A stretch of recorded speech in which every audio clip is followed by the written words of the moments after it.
Crusher बंद आहे, परवानग्या मिळत नाही आणि मिळाले तर पैसे द्यावे लागतात कलेक्टर कार्यालयात तेव्हा पुढे काम. ही परिस्थिती सध्या. त्या परिस्थितीवर कोण तोड उघडत नाही, कोण लिहित नाही, कोण बोलत नाही, फक्त प्रशासन. आणि काही पत्र चिठ्ठ्या आल्या बोलण्या पालकमंत्र्यांनी 4 वर्षात काही सावंतवाडी सांगितलं ते वाफोली येथे चष्म्याची फॅक्टरी उभारणार. चष्मे वाटायला लागले असतील, विक्री चालू आहे, मला माहित नाही, पत्रकार माहिती उद्या. सेंट टॉप बॉक्सची फॅक्टरी उभारणार असे सांगितले. उत्पादन सुरू झालं का मला माहित नाही, उद्या मला माहिती पत्रकारांद्वारे.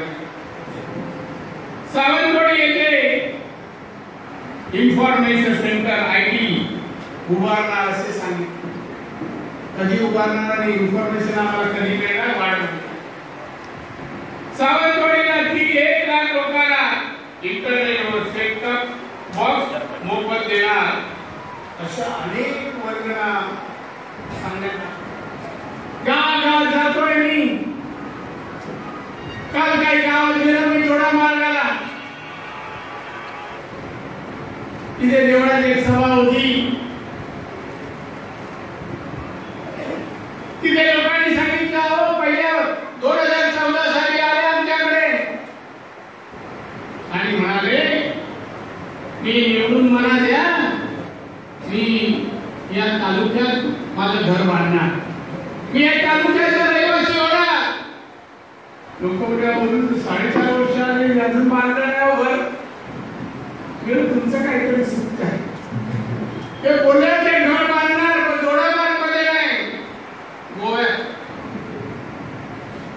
घर काय झालं, जोडाबाद मध्ये नाही, वेगोल्यात नाही, सावंतवाडीत नाही, दुसऱ्याच्या घरात राहतात. एक मायनिंगवाले काही तर 7 बरा बघा कानाने बघा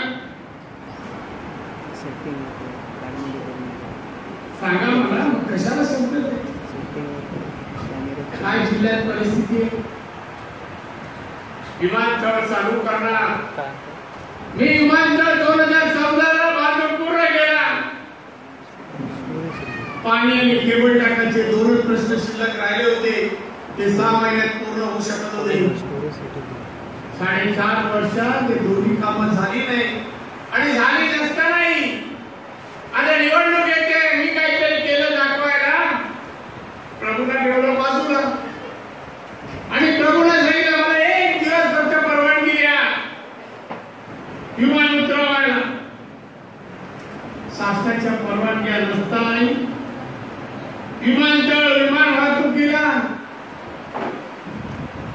उपलब्ध नसतानाही, परवानगी नसतानाही मुंबईमध्ये मानवत रिझल्टचं विमान भाड्याने आणलं, 10 लाख रुपये भाडं देऊ आणि उतरव.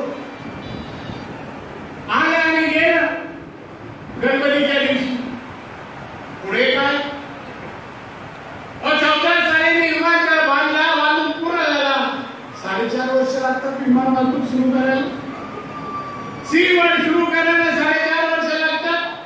100 कोटी रुपये जागा संपादन करण्यासाठी मी जमा केले होते. कलेक्टर तिजोरी तेही खर्च करून टाकले. सी1 झालंच तर जिल्ह्याचं स्वरूप बदललं असतं. पर्यटन जिल्हा म्हणून विकासाकडे झेप घेतली असती या जिल्ह्याने, पण काय बांधव काही रेडी बंदर विकास या जिल्ह्याचा व्हायचा असेल ते एक बंदर होणं आवश्यक आहे. जिल्ह्यातले मासे, आंबे, काजू आणि अनेक गोष्टी या जिल्ह्यातून राज्यातून परदेशी जावं असे एक चांगलं सुंदर बंदर व्हावं.